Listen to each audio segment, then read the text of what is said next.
Hello,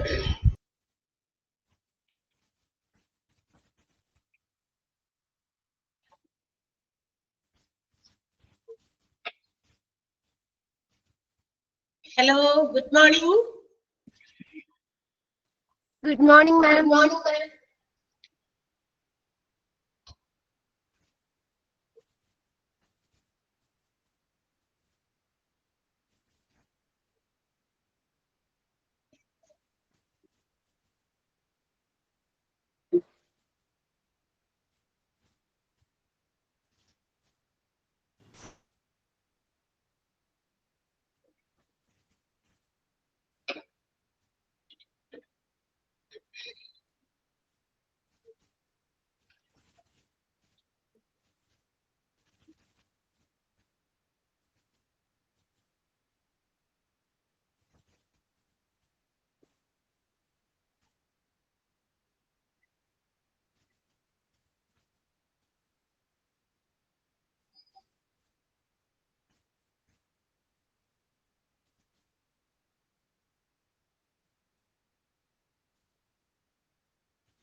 Yes, good morning once again. Let's start. Are you ready? Yes, ma'am. Yes, ma'am. Yes, ma'am. Yes. So today is the first day of our classes and we have to begin your syllabus. As I have mentioned in the introduction classes, I told you that the portions, that means the syllabus which is included in your portion will be taken by different teachers. So it is my first class and the class particular timetable today itself or the next day. നിങ്ങൾക്ക് time table തരും ഓരോ teachers അവരവരുടെ portions വന്ന് നിങ്ങൾക്ക് എടുത്തു തരുന്നതായിരിക്കും. Okay, and introduction class attend ചെയ്യാതിരുന്ന ആരെങ്കിലും ഒക്കെ ഉണ്ടോ ഇവിടെ ഇപ്പൊ ക്ലാസ്സിൽ ജോയിൻ ചെയ്തിരിക്കുന്നവരില്? നമ്മുടെ ഇൻട്രോ ക്ലാസ് നടത്തിയിരുന്നു 1st of September, 1ാം തീയതി സെപ്റ്റംബർ 1st ഡേയിൽ തന്നെ നമ്മൾ ഒരു intro class of hospital administration, നമ്മുടെ ഹോസ്പിറ്റൽ അഡ്മിനിസ്ട്രേഷൻ എന്ന് പറയുന്ന ഈ കോഴ്സ്, അതിന്റെ ഇമ്പോർട്ടൻസ്, അതിന്റെ ഓപ്പർച്യൂണിറ്റീസ്, അതിന്റെ എയിം അല്ലെ, ഇതെല്ലാം നമ്മൾ ഫസ്റ്റ് ക്ലാസ്സിൽ ഇൻട്രോ ക്ലാസ്സിൽ ഡിസ്കസ് ചെയ്തിരുന്നു. And is there anyone those who have not attended that intro class? ആരെങ്കിലും ഉണ്ടോ? ഇൻട്രോ ക്ലാസ് കാണാത്തവരാരെങ്കിലും ഉണ്ടോ ലൈവ് സെഷനിലോ? അല്ലെങ്കിൽ അത് നമ്മൾ റെക്കോർഡ് ചെയ്ത് നിങ്ങൾക്കത് ഇട്ട് തന്നിട്ടുണ്ടെങ്കിൽ അത് ഇതിലേതെങ്കിലും എന്താ പറയാ മാർഗത്തിലൂടെ നിങ്ങൾ അത് കാണാത്തവരാണോ ഇപ്പൊ അറ്റൻഡ് ചെയ്തിരിക്കുന്ന ക്ലാസ്സിൽ? യെസ്,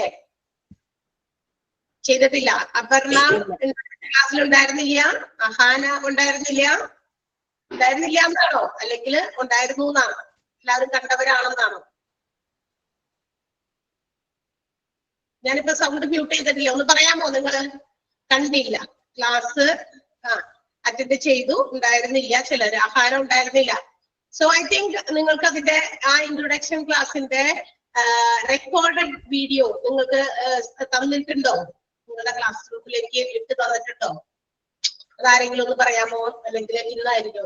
യെസ്, ഇട്ട് തന്നിട്ടുണ്ട്. സോ അതെങ്കിലും നമ്മൾ കണ്ടിട്ടില്ലെങ്കിൽ നിങ്ങൾക്ക് ഹോസ്പിറ്റൽ അഡ്മിനിസ്ട്രേഷൻ എന്ന് പറയുന്ന കോഴ്സിനെ സംബന്ധിക്കുന്ന if you have any doubts, നിങ്ങൾക്ക് ആ ഒരു ഡൗട്ടുകൾ ക്ലിയർ ചെയ്യുന്നതായിരുന്നു ആ ഇൻട്രോ സെഷൻ. സോ മാത്രമല്ല ചില ഇമ്പോർട്ടന്റ് ആയിട്ടുള്ള കാര്യങ്ങളും നമ്മൾ അതിനകത്ത് നിങ്ങൾക്ക് വേണ്ടി പറഞ്ഞു തന്നിട്ടുണ്ട്. ഇതൊന്നും നമ്മൾ കേട്ടില്ലെങ്കിൽ എന്താ പ്രശ്നം എന്നറിയുന്നു.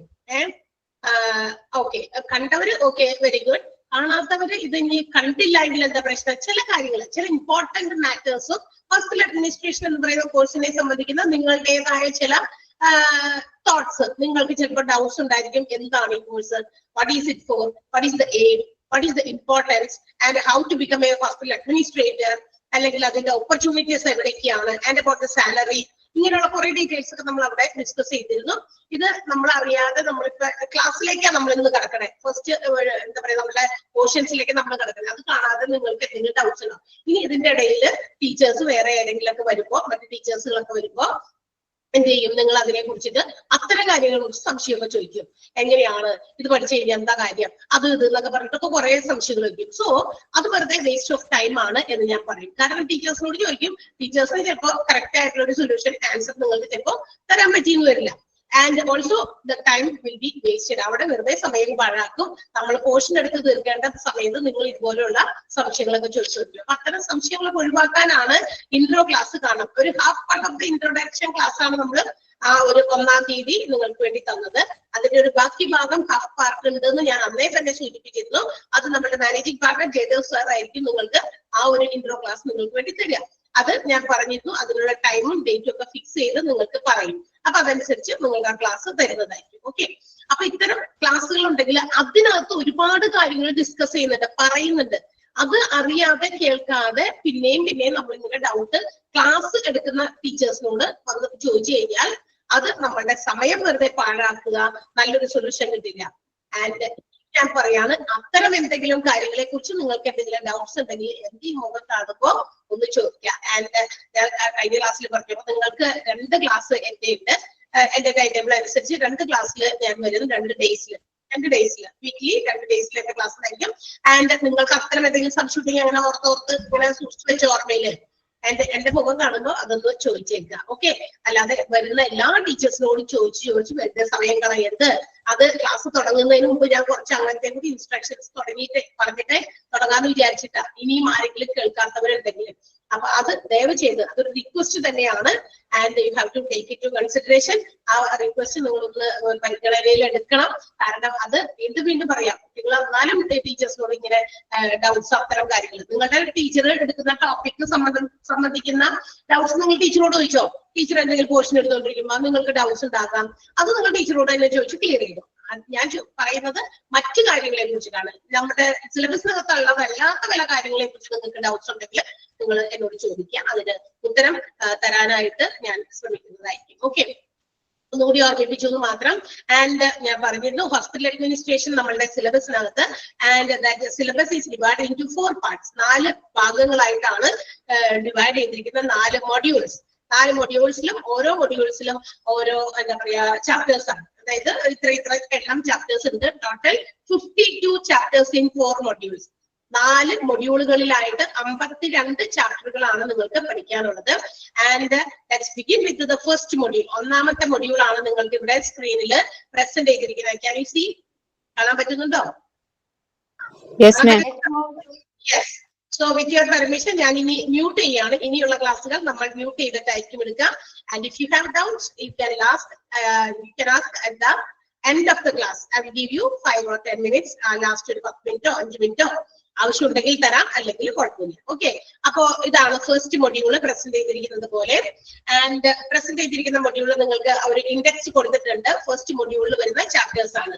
That is introduction, history of hospitals, healthcare system in India, classification of hospital, different departments of hospital, outpatient department, accident and emergency department, front office department, workflow and functions of front office, inpatient departments, hospital wards, intensive care unit, operation theatre and ventilator. അങ്ങനെ 13 ചാപ്റ്ററുകളാണ് ഈ first മൊഡ്യൂളിലുള്ളത്.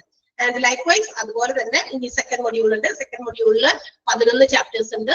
Third മൊഡ്യൂളിൽ again 13 chapters ആണ്. And last fourth മൊഡ്യൂളിലും 11 chapters ആണ്. അങ്ങനെ 13 അങ്ങനെ 52 chapters totally. ശരിയല്ലേ? കണക്ക് ശരിയായോ? Maths അറിയാവുന്നവരൊക്കെ ഉണ്ടല്ലോ അല്ലേ? കണക്ക് ശരിയായിട്ടുണ്ട്. അപ്പോ ഓക്കെ, അപ്പൊ ഇത്രയും ചാപ്റ്റേഴ്സ് ആണ് നമുക്ക് പഠിക്കാനുള്ളത്.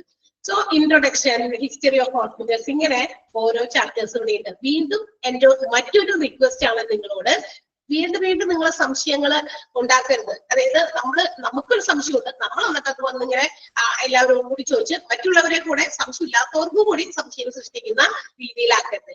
ഈ മൊഡ്യൂളുകൾ ഇതെല്ലാം കൂടി ഒരു ടീച്ചർ വന്നല്ല എടുക്കുക. First of all you have to understand that.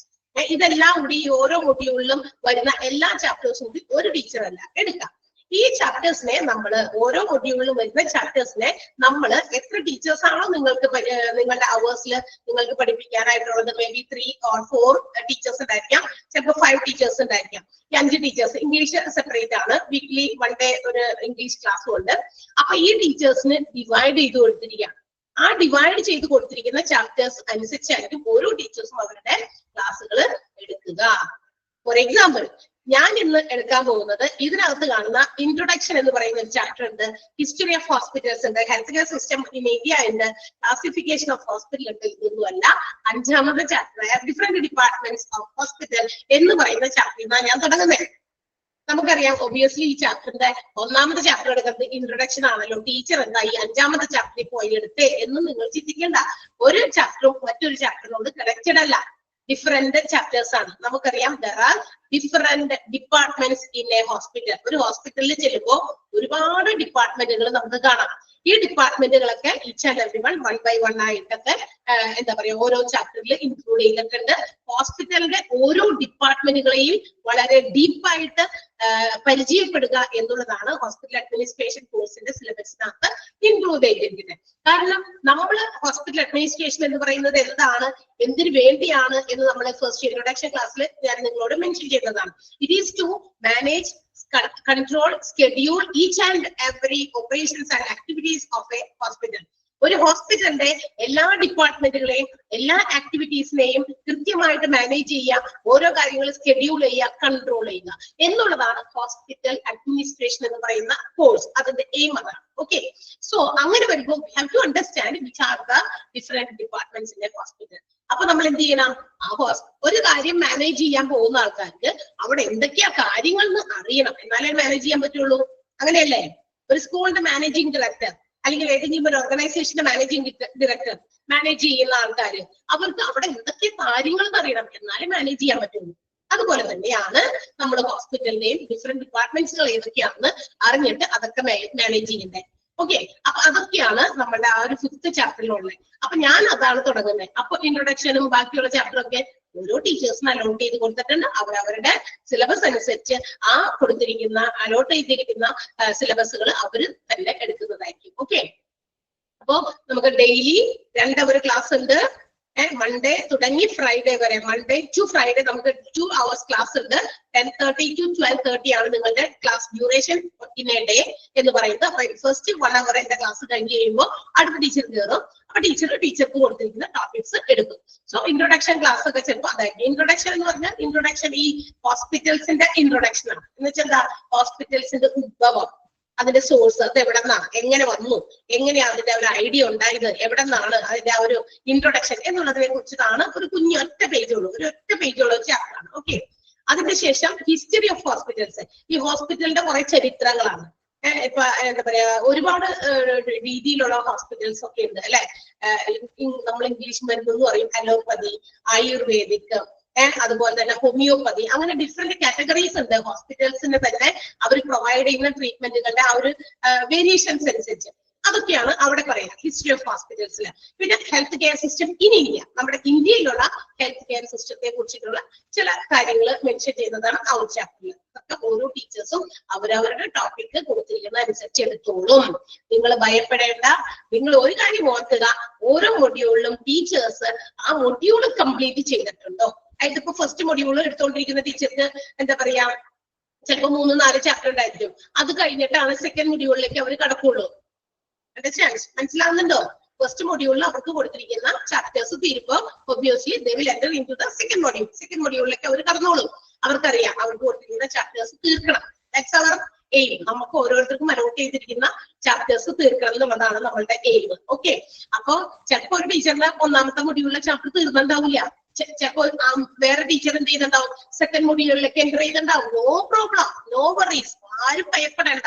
ആ ഓരോ മൊഡ്യൂളിലെ എല്ലാ ചാപ്റ്റേഴ്സും ഓരോ ടീച്ചേഴ്സ് ആയിട്ട് അത് എടുത്ത് കംപ്ലീറ്റ് ചെയ്യുന്നു ഒന്ന് എൻഷുർ ചെയ്യുക. അതർവൈസ് അത് എന്തെങ്കിലും അങ്ങനെ ചിലപ്പോൾ മിസ്സായി പോയി, അങ്ങനെ ടീച്ചേഴ്സ് എല്ലാവരും കൂടി അവിടെ എടുക്കുന്നത്. അപ്പൊ അതുകൊണ്ട് ചിലപ്പോ മനുഷ്യ സഹജമാണ് അല്ലെ, മിസ്അണ്ടർസ്റ്റാൻഡിങ്സ്, എന്താ പറയാ, മിസ്സായി പോകല്, തെറ്റുകള്, കുറ്റങ്ങളൊക്കെ മനുഷ്യർക്കാ വരിക തീർച്ചയായിട്ടും. അപ്പൊ അത് വന്നാൽ ചിലപ്പോൾ നമുക്കത് ക്ലിയർ ചെയ്യാം. അത് അങ്ങനെ വരുന്നല്ല, എപ്പോഴും അയ്യോ ടീച്ചർ പറഞ്ഞിട്ടുണ്ടായിരുന്നു ഏതെങ്കിലും ചാപ്റ്റർ മിസ്സായി പോകുന്നു, അങ്ങനെയല്ല കേട്ടോ. ഞാനത് ചില സമയത്ത് വരുന്ന മനുഷ്യന്മാരുടെ കാര്യമല്ലേ.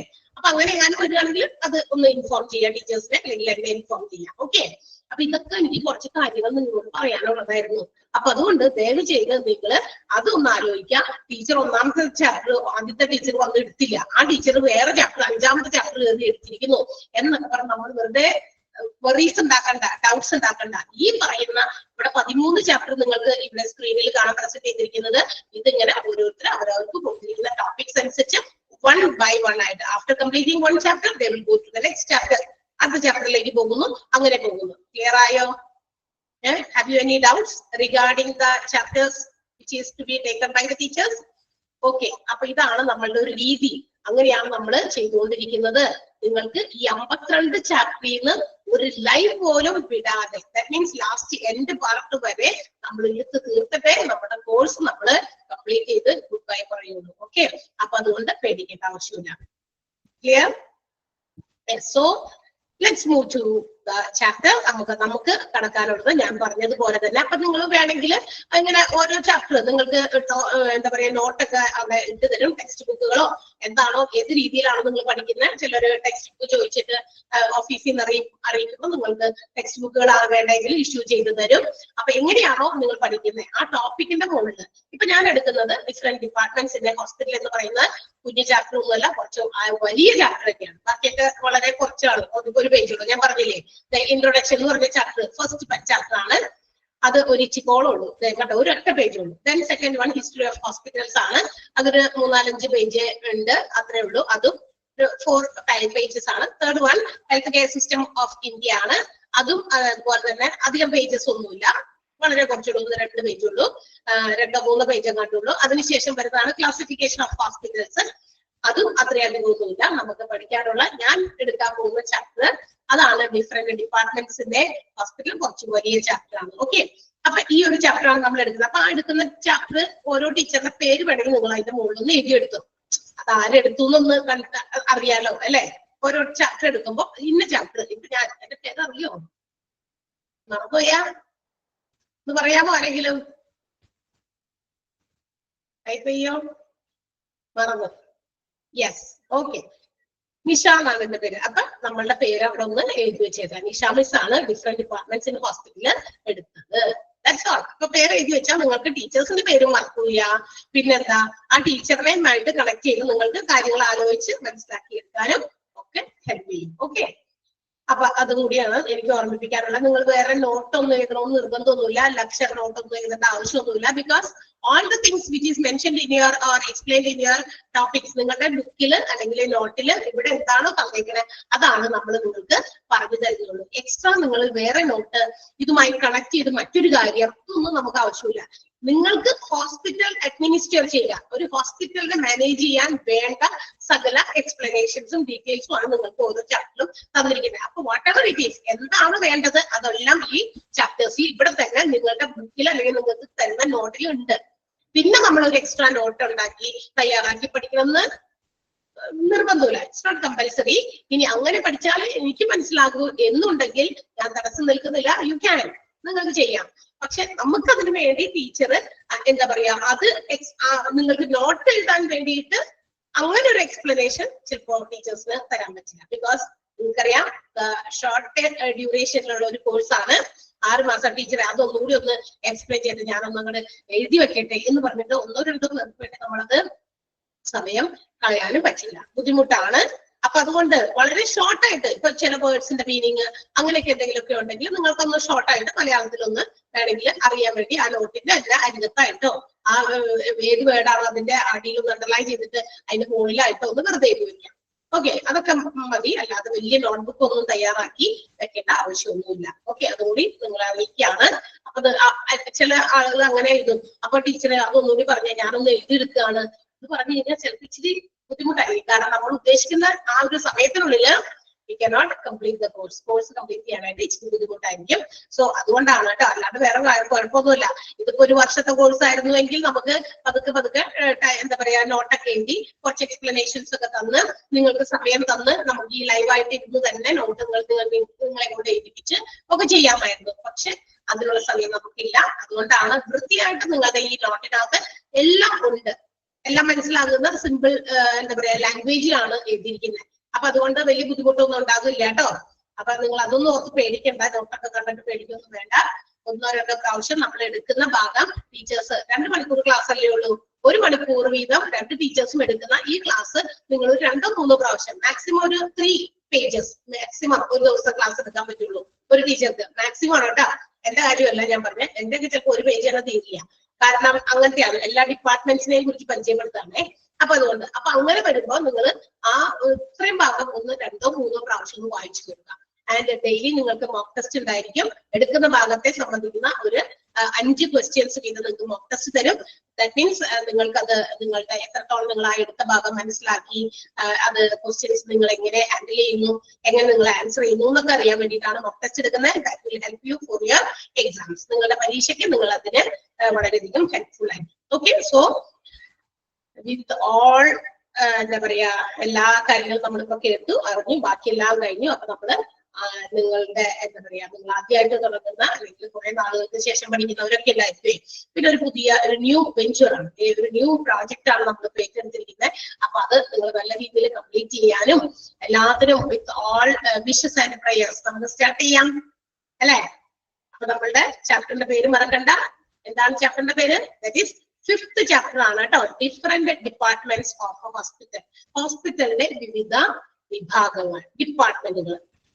Yes, the hospital department is mainly classified into 3.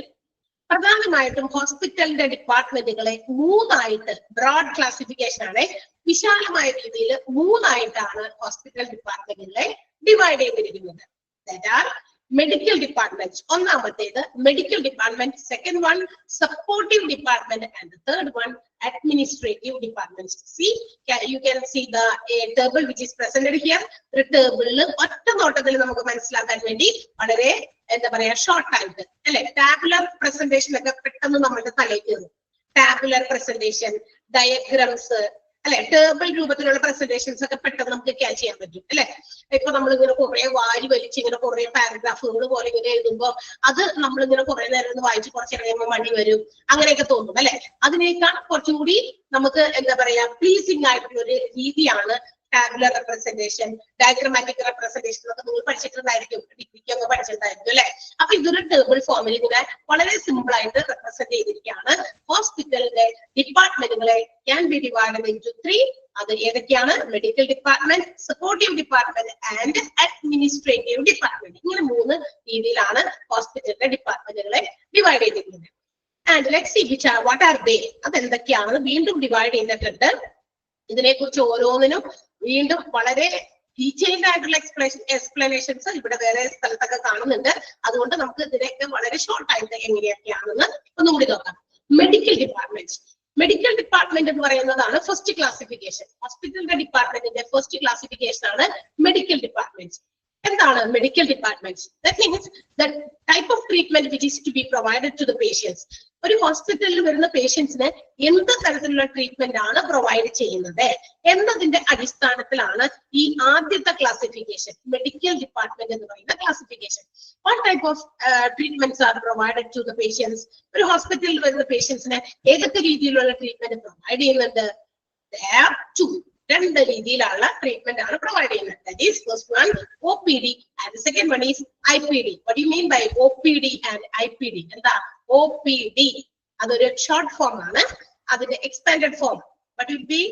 എന്തായിരിക്കും?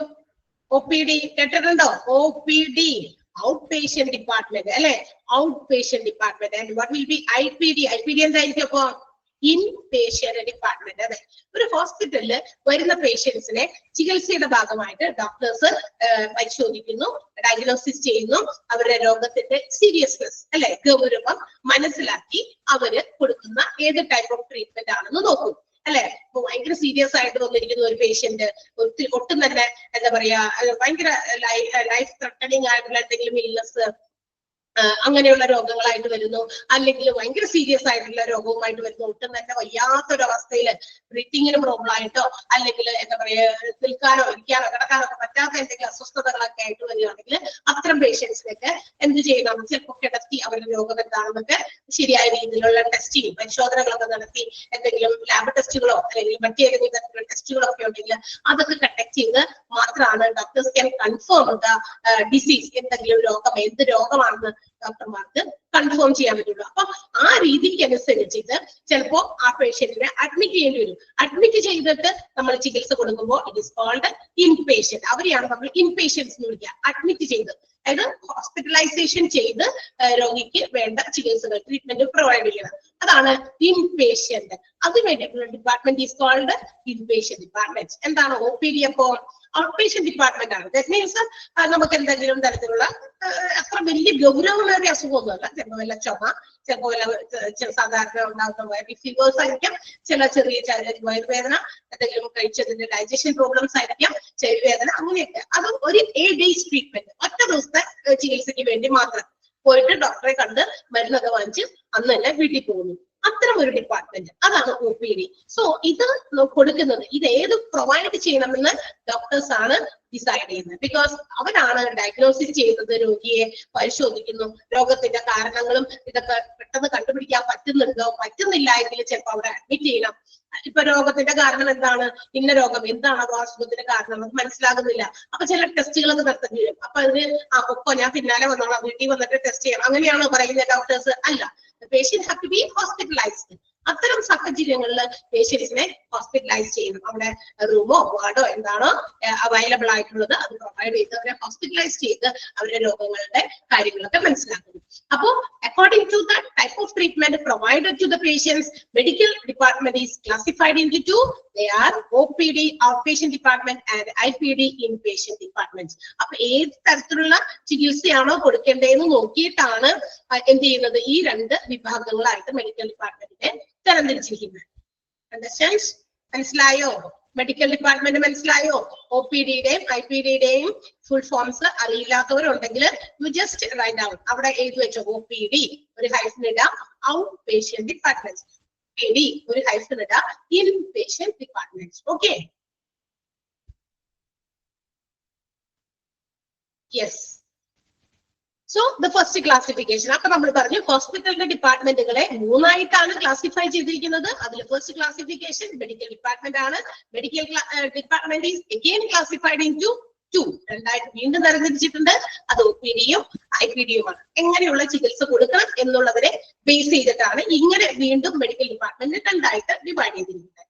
And again, the second classification of hospital department is supporting departments. ഇനിയും ഹോസ്പിറ്റൽ ഡിപ്പാർട്ട്മെന്റിനെ രണ്ടാമതായിട്ട് ക്ലാസിഫൈ ചെയ്തിരിക്കുന്നത് സപ്പോർട്ടീവ് ഡിപ്പാർട്ട്മെന്റ്സ്.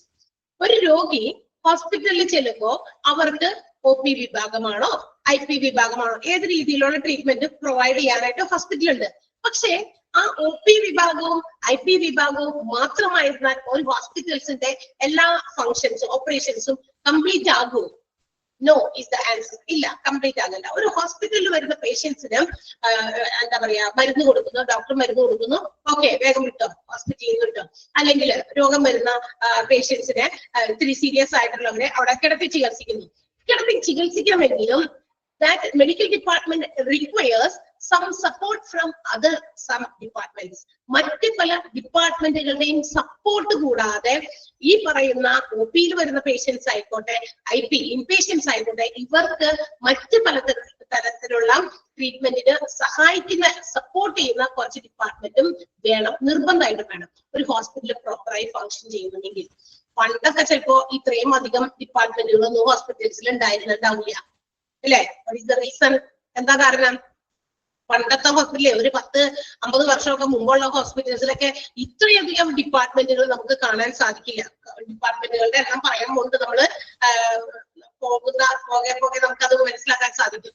ഇത്രയധികം ഡിപ്പാർട്ട്മെന്റ്സുകൾ ഉണ്ടായിരുന്നോ ഹോസ്പിറ്റൽസിൽ പണ്ടൊക്കെ എന്ന് ചോദ്യം ചോദിച്ചു കഴിഞ്ഞാൽ ഇല്ല എന്ന് തന്നെയായിരുന്നു ആൻസർ നമുക്ക് പറയാം. കാരണം അന്നത്തെ കാലത്ത് ഇത്രയും ഡിഫറെന്റ് വെറൈറ്റീസ് ഓഫ് ഡിസീസസ് ഉണ്ടായിരുന്നില്ല.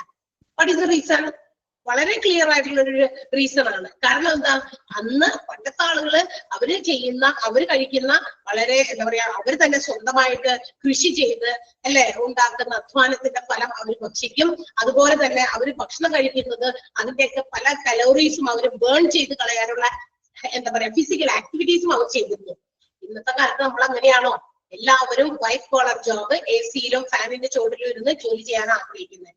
ദാറ്റ് മീൻസ് ഇതുപോലെ ഭയങ്കര ഫിസിക്കൽ ആയിട്ടുള്ള ടാസ്കുകളും ആക്ടിവിറ്റീസും ഉള്ള ജോലി ചെയ്യാൻ ആരും ഇഷ്ടപ്പെടുന്നില്ല. എല്ലാവർക്കും എന്താ പറയാ ഇതുപോലെയുള്ള ജോലികൾ, എവിടെയെങ്കിലും കസേരയിൽ കറങ്ങുന്ന കസേരയിൽ ഇരിക്കുക, അല്ലെങ്കിൽ നമ്മുടെ ഫിസിക്കൽ ആയിട്ടുള്ള എന്താ പറയാ അധ്വാനം, ഹാർഡ് വർക്കിംഗ് ഉപയോഗിക്കാതെ എന്താ പറയാ നമ്മളുടെ ബുദ്ധി, ഇന്റലിജൻസും നോളജും അതുപോലെ തന്നെ എന്താ പറയാ സ്കില്ലും ഒക്കെ ഉപയോഗിച്ച് ജോലി ചെയ്യുക, ഇങ്ങനെയാണ് ആഗ്രഹിക്കുന്നത്. അതുകൊണ്ട് ഇതുപോലുള്ള ഫിസിക്കൽ ആക്ടിവിറ്റീസ് കുറഞ്ഞു വന്നപ്പോ ഡിസീസസ് എന്ത് ചെയ്തു? വരിക തുടങ്ങി, പലതരത്തിലുള്ള രോഗങ്ങൾ.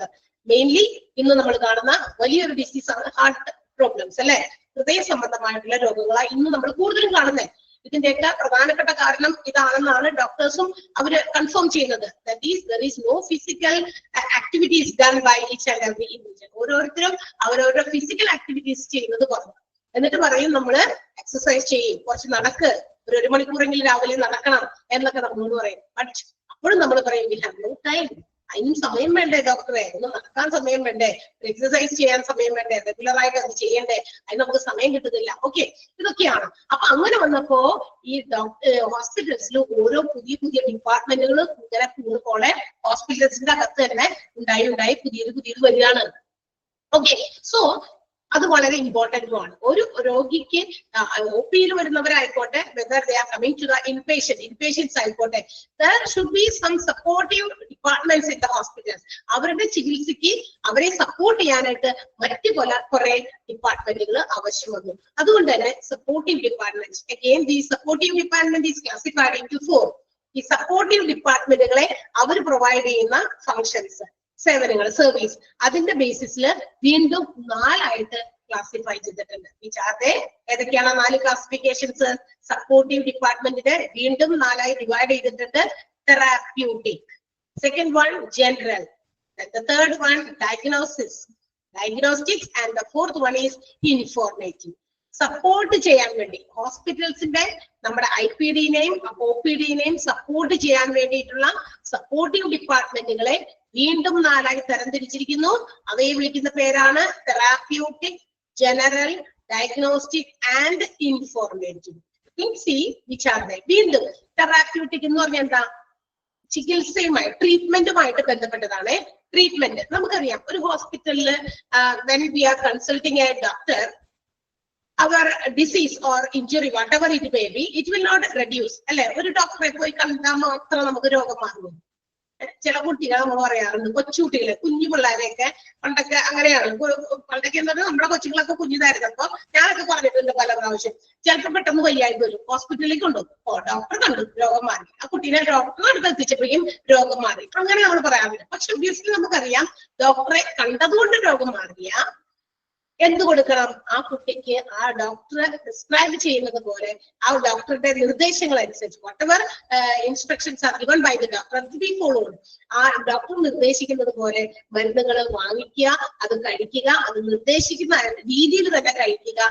അങ്ങനെ പിന്നെ നമ്മളുടെ ഡയറ്റും മറ്റു കാര്യങ്ങളൊക്കെ കൃത്യമായിട്ട് പറഞ്ഞിട്ടുണ്ടെങ്കിൽ അതെല്ലാം ഫോളോ ചെയ്യുമ്പോൾ മാത്രമാണ് നമ്മുടെ രോഗം മാറുന്നത്. അല്ലെ, അപ്പൊ നമ്മളുടെ എന്താ പറയാ രോഗം മാറുന്നതുമായി ബന്ധപ്പെട്ട് നമ്മുടെ രോഗത്തെ മാറ്റാനുള്ള, നമ്മുടെ ഡിസീസസിനെ ക്യൂർ ചെയ്യാനുള്ള ഒരു രീതിയുമായി ബന്ധപ്പെട്ടുള്ള ആണ് ഏത്? തെറാപ്യൂട്ടിക്. ടു ക്യൂർ ഡിസീസ്, നമ്മളുടെ രോഗത്തെ മാറ്റുക എന്നുള്ളതുമായി ബന്ധപ്പെട്ട തെറാപ്യൂട്ടിക് വിഭാഗം, അത് സപ്പോർട്ടീവ് ഡിപ്പാർട്ട്മെന്റിൽ വരുന്നതാണ്. അപ്പൊ അങ്ങനെ ക്യൂർ ചെയ്യണമെങ്കിൽ which all department help us? നമ്മൾ ഏതൊക്കെ ഡിപ്പാർട്ട്മെന്റ് അതിനു വേണ്ടി ഹെൽപ്പ് ചെയ്യുന്നുണ്ട്? നമ്മുടെ രോഗം മാറാൻ ഹെൽപ്പ് ചെയ്യുന്ന ഡിപ്പാർട്ട്മെന്റുകൾ ഏതൊക്കെയാണ്? Pharmacy. So we have to collect the medicine which is prescribed by the doctor. അല്ലെ, ഡോക്ടർ പ്രിസ്ക്രൈബ് ചെയ്തിരിക്കുന്ന മെഡിസിൻ നമ്മൾ എവിടെ പോകണം? നമ്മൾക്ക് പ്രിസ്ക്രൈബ് ചെയ്യും. ഇപ്പൊ ആണെങ്കിൽ ഇങ്ങനെ പണ്ടൊക്കെ ആ പ്രിസ്ക്രൈബ് ചെയ്തിരിക്കുന്ന ചീട്ട് നമ്മൾ എന്നെ കൊണ്ടുപോയി ഫാർമസിയിൽ കൊണ്ടുപോകും, എന്ത് ചെയ്യും? നമ്മൾ മരുന്ന് വെച്ച് വീട്ടിൽ പോകും. കുറച്ചും കൂടി അത് കഴിഞ്ഞപ്പോ പിന്നെ കുറച്ചും കൂടി എന്താ പറയാ അപ്ഡേഷൻസ് വന്നു. അപ്പൊ എന്ത് ചെയ്യാം, നമ്മൾ കൊണ്ടുപോകണ്ട, ഈ ചീട്ട് ക്യാരി ചെയ്യാനായിട്ട് മറ്റേതെങ്കിലും ഒരു നേഴ്സ് ആയിരിക്കും, അവരത് എന്ത് ചെയ്യുന്നു ഫാർമസിയിലേക്ക് എത്തിക്കും. നമ്മളോട് പറയും പിന്നാലെ പോന്നോട്ടോ എന്ന് പറയും അല്ലെ. അങ്ങനെയൊക്കെ ഇല്ലേ നിങ്ങളുടെ അവിടെ? അങ്ങനെയൊക്കെ ഉണ്ടോ ഹോസ്പിറ്റൽസിൽ? അങ്ങനെയില്ലേ? ഞങ്ങളുടെ ഇവിടെ മാത്രമല്ല. ഓക്കെ, പറവൂര് മാത്രമേ ഉള്ളൂ എന്ന് ഞാൻ വിചാരിച്ചു. അതായത് നമ്മൾ ഡോക്ടറെ കണ്ടു കഴിയുമ്പേ ആ മുറിക്കകത്തുനിന്ന് പുറത്തിറങ്ങുമ്പോൾ ആ നഴ്സിലേക്ക് നമ്മളുടെ ചാർട്ട് കൊടുത്തുവിടും. അപ്പൊ മരുന്നൊക്കെ പ്രിസ്ക്രൈബ് ചെയ്തിരിക്കുന്ന കാര്യമാണ്, ചിലപ്പോൾ ടെസ്റ്റ് ചെയ്തിട്ടുണ്ടാകും, അതൊക്കെ ഇത് കൊടുത്ത് ആ നഴ്സിന്റെ എല്ലാം കൊടുക്കുക. അപ്പൊ നഴ്സ് പറയും എന്റെ പിന്നാലെ പോന്നോളട്ടെ എന്ന് പറയും ഫാർമസിയിലേക്കും. ഇന്ന് വീണ്ടും കുറച്ചുകൂടി ടെക്നോളജി ഇങ്ങനെ ഡെവലപ്പ് ചെയ്തുകൊണ്ടിരിക്കുക അല്ലെ ദിനം പ്രതി. അപ്പൊ വീണ്ടും അപ്ഡേറ്റഡ് ആയി. എങ്ങനെയാണ്? ഇവിടെ ഡോക്ടർ പ്രിസ്ക്രൈബ് ചെയ്യുന്ന medicine directly it will be connected or linked to pharmacy. ഫാർമസിയിലേക്ക് കറക്റ്റ് ആയിട്ട് ഓൺലൈൻ വഴി അങ്ങോട്ടേക്ക് സെൻഡ് ചെയ്യും. ഓക്കെ, അവിടെ റിസീവ് ചെയ്യും. അവിടെ ഫാർമസിയിലെ റെസിപ്പിയന്റ് ആരാണോ ഫാർമസിസ്റ്റുകൾ, അവരത് കൃത്യമായിട്ട് ഓരോ പേഷ്യന്റിന്റെ പേരും നമ്പറും കൃത്യമായിട്ടുള്ള ഡാറ്റാസ് സഹിതം ആ ആൾക്ക് സെൻഡ് ചെയ്ത് കൊടുക്കും. അപ്പൊ ഇതുപോലെ ഇങ്ങനെ വഹിച്ചു കൊണ്ടുപോകണ്ട, എടുത്തോണ്ട് പോകണ്ട, ചാർട്ട് കൊണ്ടുപോകാൻ ഒരാളെ വേണ്ട. ചില ഹോസ്പിറ്റൽസിൽ അങ്ങനെ ഇന്നും കുറച്ചുകൂടി ഡെവലപ്ഡ് ആയിട്ട് അങ്ങനെ ചെയ്യുന്നുണ്ട്. ഓക്കെ, അപ്പൊ എങ്ങനെയാണെങ്കിലും ഈ ഫാർമസിയിലേക്ക് ഈ ഒരു ഇൻഫർമേഷൻ പാസ് ചെയ്യുന്നു. നമുക്ക് രോഗത്തിന് മരുന്ന് ആ കുടിച്ചിരിക്കുന്ന പോലെ ഫാർമസിസ്റ്റ് അവിടെ ഇരിക്കുന്ന വാക്സിൻ അവിടെ നിന്നൊക്കെ കുറെ മരുന്നൊക്കെ എടുത്ത് ഓരോ കവറിലൊക്കെ നല്ല വൃത്തിയായിട്ട് അതൊക്കെ ഇട്ട് കവറിന്റെ പുറത്ത് നമ്മളുടെ പേരും കൂടാതെ നമ്മൾ ഓരോ മരുന്ന് അതിന്റെ അകത്ത് എന്താണോ അവർ വെച്ചിരിക്കുന്നത് ആ മരുന്നിന്റെ പേരടക്കം പുറത്ത് ഇന്ന് എന്ത് ചെയ്യുന്നത് കൃത്യമായിട്ട് നോട്ട് ചെയ്തിട്ടാണ് നമുക്ക് എത്ര പ്രാവശ്യം കഴിക്കുന്നത് ഇതൊക്കെ വ്യക്തമായി എഴുതിയിട്ടാണ് നമുക്ക് ഫാർമസിയിൽ നിന്ന് മരുന്ന് തന്നെ വിടുന്നത് അല്ലെ. അതിനാണോ അങ്ങനെ? പണ്ട് ആ പേര് നമ്മളുടെ ഇങ്ങനെ ചെല്ലുമ്പോ ആ കവറിനകത്തേക്ക് മരുന്നുകൾ ഇട്ടിട്ട് ഇങ്ങോട്ട് തരുക മാത്രമേ ഉള്ളൂ. പിന്നെ കുറെ കഴിഞ്ഞപ്പോ നമ്മളുടെ പേരും കൂടി ആ ഓരോ കവറിന്റെ കീഴേയും അവർ എഴുതാൻ തുടങ്ങി. ഇപ്പൊ കുറച്ചും കൂടി മാറ്റി പേര്, എന്തിന്റെ പേര്, എന്ത് മെഡിസിൻ ആണോ ആ കവർ ആ എൻവലപ്പിന് അകത്തുള്ളത് എന്ത് ചെയ്യാണ് ഓക്കെ, അപ്പൊ ആ കവറിനകത്ത് എന്ത് മരുന്നാണോ അതും കൂടി അവിടെ പുറത്തുള്ള കവറിന്റെ പുറത്തൊരു സ്പേസ് ഉണ്ട്, അവിടെ അവർ എഴുതുന്നുണ്ട്. അതെന്തിനാ? അത് നമ്മൾ വീട്ടിൽ കൊണ്ടുപോയി കഴിക്കുമ്പോ ഇപ്പൊ ചിലപ്പോ 2 or 3 കവറിനകത്ത് നിന്ന് മരുന്നെടുത്ത് കഴിക്കാനോ, ഈ കഴിക്കുന്ന മരുന്ന് ചിലപ്പോ ഒരു ദിവസത്തില് ഒരു നേരം മാത്രം കഴിക്കേണ്ട മരുന്നുണ്ടാകാം, 2 times a day കഴിക്കുന്നത് ഉണ്ടാകാം, 3 times a day കഴിക്കുന്നുണ്ടാകാം. നമ്മൾ എടുത്ത് കഴിച്ചിട്ട് നമ്മൾ വീണ്ടും അത് അതിനകത്തേക്ക് റിപ്ലേസ് ചെയ്യുമ്പോൾ കവറി മാറിപ്പോകാൻ സാധ്യതയുണ്ട് അല്ലെ. കവറൊക്കെ ചിലപ്പോ മാറ്റിമറിച്ച് കിട്ടാൻ പ്രശ്നമാണ്. എന്താ കാര്യം? 3 times കഴിക്കേണ്ട മരുന്ന് കൊണ്ടുപോയി 1 ടൈംസിനകത്തിട്ട് അല്ലെ, കവർ മാറിപ്പോകാൻ സാധ്യതയുണ്ട്. അപ്പൊ നമുക്ക് എന്ത് ചെയ്യാം, ഈ മരുന്ന് ഏതാണെന്ന് നോക്കി കൃത്യമായിട്ട് അതിന്റെ കവറിനകത്തേക്ക് പ്ലേസ് ചെയ്യാം. അപ്പൊ ചിലപ്പോ ഒരു പ്രാവശ്യം കഴിക്കേണ്ട മരുന്ന് നമുക്ക് ആ ഒരു ദിവസത്തിൽ ഒരു പ്രാവശ്യം മാത്രമേ കഴിക്കാൻ പാടുള്ളൂ. ചിലപ്പോൾ അതിനകത്ത് കുറെ ഡോസേജ് ഉണ്ടെങ്കിൽ it will be injurious to our health. അതിങ്ങനെ കൂടുതൽ എടുത്താൽ 3 പ്രാവശ്യമൊക്കെ ഒരു പ്രാവശ്യം കഴിക്കുന്ന മരുന്ന് എടുത്തു കഴിഞ്ഞാൽ എന്ത് പറ്റും? നമ്മുടെ ആരോഗ്യത്തിന് ഹാനികരമാണ്. അപ്പൊ അതൊക്കെ ഇല്ലാതാക്കാനാണ് അങ്ങനെ ചെയ്യുന്നത്. ഓക്കെ, അപ്പൊ കൃത്യമായിട്ട്, കാരണം ആളുകളൊക്കെ ഒരുപാട് എഡ്യൂക്കേറ്റഡ് ആണ്, ദേ ക്യാൻ റീഡ്. ആ മരുന്നിന്റെ പേരും ഒക്കെ വായിച്ച് ഒത്തു നോക്കി കൃത്യമായിട്ട് കഴിക്കാൻ അവർക്ക് അറിയാം. സോ അതുകൊണ്ട് ഇങ്ങനെയൊക്കെ എഴുതി പുറത്തു വെക്കുന്നു. പണ്ടത്തെ ആൾക്കാർക്ക് അതൊന്നും അറിയില്ല. അപ്പൊ അങ്ങനെ എഴുതി വെച്ചിട്ട് വലിയ കാര്യം ഉണ്ടായിരുന്നില്ല. ഓക്കെ, ഇന്നെല്ലാവർക്കും വളരെ എഡ്യൂക്കേറ്റഡ് ആയിട്ടുള്ള ആൾക്കാരാണ്. അപ്പൊ ഇതൊക്കെ ഇങ്ങനെ എഴുതി വെക്കും. അപ്പൊ ഈ ഫാർമസി ഒരു സപ്പോർട്ടീവ് ഡിപ്പാർട്ട്മെന്റ് ആണ്. കാരണം ഫാർമസിയിലെ മരുന്ന് കൊണ്ടുപോയി കഴിച്ചാലാണ് ആ രോഗിയുടെ രോഗം മാറുള്ളൂ. So in order to support the hospitals other operations or to support the medical department, ഹോസ്പിറ്റലിന്റെ മെഡിക്കൽ ഡിപ്പാർട്ട്മെന്റിനെ സപ്പോർട്ട് ചെയ്യാൻ വേണ്ടിയുള്ള സപ്പോർട്ടീവ് ഡിപ്പാർട്ട്മെന്റില് തെറാപ്യൂട്ടിക് വിഭാഗം ടു ക്യൂർ അവർ ഡിസീസ്, നമ്മുടെ രോഗത്തെ ഇല്ലാതാക്കാൻ വേണ്ടി ഹെൽപ്പ് ചെയ്യുന്ന ഒന്നാമത്തെ department pharmacy. Second one physiotherapy. എന്താ ഫിസിയോതെറാപ്പി? ഫിസിയോതെറാപ്പി കേട്ടോ? ആരെങ്കിലും ചെയ്തിട്ടുണ്ടോ ഫിസിയോതെറാപ്പി? ഫിസിയോതെറാപ്പി എന്ന് പറയുന്ന ഡിപ്പാർട്ട്മെന്റ് എന്തിനു വേണ്ടിയിട്ടുള്ളതാണ്? കേട്ടതില്ല. അതായത് എന്താ പറയാ, നമ്മളുടെ ചില എന്താ പറയാ അസുഖങ്ങൾ, അതായത് വീഴുക, എവിടെയെങ്കിലും അസ്ഥികൾക്കൊക്കെ എന്തെങ്കിലും ക്ഷതം സംഭവിക്കുക, വീഴ്ചയിലോ അല്ലെങ്കിൽ ഒരു കുറെ വയസ്സായ ആളുകൾക്കൊക്കെ, കൂടുതലും ഇത്തിരി ഓൾഡ് ഏജ് ആയിട്ടുള്ള ആളുകൾക്ക് പ്രായമൊക്കെ ചെന്ന് കഴിയുമ്പോൾ അവരുടെ കൈയും കാലും ഒക്കെ ആ ഫ്ലെക്സിബിലിറ്റി ഒക്കെ നഷ്ടപ്പെട്ടു പോകും അല്ലെ. കൈ പൊക്കാൻ പറ്റുന്നില്ല, കാല് പൊക്കാൻ പറ്റുന്നില്ല, നടു വളയുന്നില്ല. സോ അങ്ങനെയുള്ള സാഹചര്യങ്ങളിലൊക്കെ അവർക്ക് കൊടുക്കുന്ന ഒരു ഹീറ്റിംഗ് തെറാപ്പിയാണ് അല്ലെ. ഹീറ്റിംഗ്, ഒരു കൊടുത്തിട്ടോ അല്ലെങ്കിൽ മറ്റേതെങ്കിലും വിധേനയോ മെസ്സാജിങ്ങോ എക്സസൈസോ ഒക്കെ പ്രൊവൈഡ് ചെയ്തിട്ട് കൊടുക്കുന്ന ഒരു ട്രീറ്റ്മെന്റ്, അതാണ് ഫിസിയോതെറാപ്പി. അപ്പൊ അങ്ങനത്തെ ഹെൽത്ത് ഇഷ്യൂസ് ഉള്ളവരെയും ഹെൽപ്പ് ചെയ്യാവുന്ന ഒരു ഡിപ്പാർട്ട്മെന്റ്. അപ്പൊ അതൊക്കെ ചെയ്താലേ ആ രോഗം മാറുള്ളൂ. അല്ലാതെ മരുന്ന് കൊണ്ട് മാത്രം മാറില്ല. മരുന്ന് ഇങ്ങനെ അകത്തേക്ക് നമ്മള് എന്താ പറയാ മൗത്തിലൂടെ കഴിക്കുന്ന മരുന്നുകൾ മാത്രമല്ല, we have to do some exercise, we have to give some heating therapies, ചില ചൂട് ഉപയോഗിച്ചിട്ട് അല്ലെങ്കിൽ ചില എക്സസൈസിലൂടെ ഒക്കെ മാറ്റിയെടുക്കാൻ പറ്റുന്ന ചില ട്രീറ്റ്മെന്റുകൾ, അത് ഫിസിയോതെറാപ്പിയാണ് അതിനുവേണ്ടി ചെയ്യാം. സോ അതും ഒരു എന്താ പറയാ ക്യൂറിംഗ് ഡിസീസസ്, രോഗത്തെ ഇല്ലാതാക്കാൻ അല്ലെങ്കിൽ ഭേദമാക്കാൻ ഉപയോഗിക്കുന്ന ഒരു ട്രീറ്റ്മെന്റ് പ്രൊവൈഡ് ചെയ്യുന്ന ഡിപ്പാർട്ട്മെന്റ് ആണ്. അപ്പൊ അതും നമ്മളുടെ ഒരു സപ്പോർട്ടീവ് ഡിപ്പാർട്ട്മെന്റിൽ വരുന്നതാണ്. And last one is third one is dietetics. എന്താ ഡയറ്ററ്റിക്സ്? സി അതിന്റെ ഒരു പാർട്ട് ഓഫ് ദ വേർഡ് നമ്മൾ നോക്കിയാൽ ഡയറ്റ്. എന്താ ഡയറ്റ്? ഡോക്ടർമാരുടെ അടുത്ത് നമ്മൾ അസുഖവുമായിട്ട് ചെല്ലുന്നു. ഇപ്പൊ എനിക്ക് തീരെ വയ്യ, അപ്പൊ നോക്കി ടെസ്റ്റ് ചെയ്ത് നോക്കി, അപ്പൊ ഷുഗർ, കൊളസ്ട്രോൾ എന്നൊക്കെ പറഞ്ഞിട്ടൊക്കെ ഡോക്ടർ കണ്ടു. ഡോക്ടർമാർ തീർച്ചയായിട്ടും എന്ത് പറയും? മരുന്നൊക്കെ തരും. ഓക്കെ, അത് കൂടാതെ എന്ത് പറയും? ഇതൊക്കെ ഒന്ന് കൺട്രോൾ ചെയ്യണട്ടാ, ഇന്നതൊക്കെ കുറച്ച് കഴിച്ചാൽ മതി, ചായ ഒന്നും വലിയ കാര്യമായിട്ട് കുടിക്കണ്ട, ചായയൊക്കെ പൂർണ്ണമായിട്ട് ഒഴിവാക്കുക എന്നൊക്കെ പറയും. ഇത് തമാശക്ക് പറയുന്നതാണോ? വെർബലി വാ കൊണ്ട് പറഞ്ഞു ഡോക്ടർ എഴുതി തന്ന മരുന്ന് മാത്രം ഞങ്ങൾ കഴിച്ചു, ഈ വാ കൊണ്ട് പറഞ്ഞൊന്നും ഞങ്ങള് അനുസരിക്കില്ല. So that our disease will not be cured. അങ്ങനെ ചെയ്താൽ എന്ത് കാര്യമുണ്ട്? നമ്മുടെ രോഗമൊന്നും മാറാൻ പോകുന്നില്ല. ഡോക്ടർ മരുന്ന് എഴുതി തന്നു, മരുന്ന് മാത്രം കൊണ്ട് നമുക്ക് രോഗത്തെ ബാധമാക്കാൻ ചില രോഗങ്ങൾക്ക് പറ്റില്ല. So whatever suggestions or prescriptions are given or advices are given by the doctor has to be followed, such as diet. നമ്മുടെ ഡയറ്റ് പോലെയുള്ള ചില കാര്യങ്ങളും ഡോക്ടേഴ്സ് സജസ്റ്റ് ചെയ്യുകയാണെങ്കിൽ അത് നമ്മൾ കൃത്യമായിട്ട് എന്ത് ചെയ്യണം? അനുവർത്തിക്കണം. അല്ലെ? ചോറ് തീരെ കഴിക്കണ്ട കേട്ടോ, അത് കൊളസ്ട്രോൾ ഒക്കെ ഉണ്ട്, കുറച്ച് ഫാറ്റ് ഒക്കെ ഉണ്ട്, അതുകൊണ്ട് ചോറ് കുറച്ച് കുറയ്ക്കി, പകരം നിങ്ങൾ ഒരു 2 ചപ്പാത്തി ഒക്കെ കഴിക്കി, അതൊക്കെ പറയുമ്പോ ആ നിർദ്ദേശങ്ങളൊക്കെ നമ്മൾ കണ്ടില്ലാന്ന് വെക്കാൻ പറ്റില്ല. അതൊക്കെ അപ്പൊ ഡയറ്റ് പ്ലാനും ഡയറ്ററ്റിക്സും ഒരു സപ്പോർട്ടീവ് ഡിപ്പാർട്ട്മെന്റ് ആണ്. മനസ്സിലായല്ലോ? ഒരു ഹോസ്പിറ്റലിന്റെ സപ്പോർട്ടീവ് ഡിപ്പാർട്ട്മെന്റില് തെറാപ്യൂട്ടിക്സ് ടു ക്യൂർ ഡിസീസ്, നമ്മുടെ രോഗത്തെ ഇല്ലാതാക്കാൻ ഹെൽപ്പ് ചെയ്യുന്ന സപ്പോർട്ട് ചെയ്യുന്ന 3 ക്ലാസിഫിക്കേഷൻസ് ആണ് സപ്പോർട്ടീവില് തെറാപ്യൂട്ടിക്കിൽ വരുന്നത്: pharmacy, physiotherapy and dietetics. Clear ആയോ? സെക്കൻഡ് തെറാപ്യൂട്ടിക് എന്ന് പറയുന്ന ഡിപ്പാർട്ട്മെന്റിൽ വന്നിരിക്കുന്ന 3 പറഞ്ഞത് മനസ്സിലായോ? ഇത് നമ്മുടെ രോഗത്തെ ഭേദമാക്കാൻ ഹെൽപ്പ് ചെയ്യുന്ന സപ്പോർട്ടീവ് ഡിപ്പാർട്ട്മെന്റ് ആണ്. Okay, now the next classification. വീണ്ടും സപ്പോർട്ടീവിനെ വീണ്ടും ക്ലാസിഫൈ ചെയ്തിരിക്കുന്നു ജനറൽ വിഭാഗം, ഒരു പൊതുവിഭാഗം. എന്താണ് ആ പൊതുവിഭാഗം? ഈ പറയുന്ന വിഭാഗങ്ങളുടെ പേര് കേട്ടാൽ അത് നമ്മുടെ രോഗത്തെ ക്യൂർ ചെയ്യാൻ നേരിട്ട് ബന്ധമൊന്നുമില്ല. ഈ പറയാൻ പോകുന്ന ഡിപ്പാർട്ട്മെന്റുകളുടെ പേരുകൾ കേട്ടാൽ നിങ്ങൾക്ക് മനസ്സിലാകും ഇത് നമ്മളുടെ രോഗത്തെ ഭേദമാക്കുന്നതിൽ ഡയറക്റ്റ് ആയിട്ട് അതിന് ബന്ധമില്ല, റിലേഷൻ ഇല്ല. നോക്കിയേ, ഒന്ന് ആലോചിച്ച് നോക്കിയേ. CSSD പറയാമോ? എന്താണത്? കേട്ടിട്ടുണ്ടോ? സെൻട്രൽ സ്റ്റെറൈൽ സർവീസ് ഡിപ്പാർട്ട്മെന്റ് ആണ്. സെൻട്രൽ സ്റ്റെറൈൽ സർവീസ് ഡിപ്പാർട്ട്മെന്റ് ആണ് CSSD. അതെന്തൊക്കെയാണെന്ന് ഓരോന്ന് പറഞ്ഞുതരാം. CSSD house keeping, kitchen, laundry, security, maintenance and mortuary. അപ്പൊ ഇങ്ങനെ ഈ ഒരു 7 ഡിപ്പാർട്ട്മെന്റുകളായിട്ട് വീണ്ടും നമ്മളുടെ സപ്പോർട്ടീവിന്റെ ജനറൽ വിഭാഗത്തിൽ നമ്മൾ ഇൻക്ലൂഡ് ചെയ്തിട്ടുണ്ട്. എന്താണ് ഈ ജനറൽ? പൊതുവായി സപ്പോർട്ട് കൊടുക്കുന്നത് ഹോസ്പിറ്റൽസിന്റെ മറ്റ് പ്രവർത്തനങ്ങൾക്ക് സപ്പോർട്ട് ചെയ്യാൻ വേണ്ടിയുള്ള ജനറൽ വിഭാഗം ഡിപ്പാർട്ട്മെന്റുകളാണ് CSSD, house keeping, kitchen, laundry, security, maintenance and mortuary. എന്താണ് CSSD?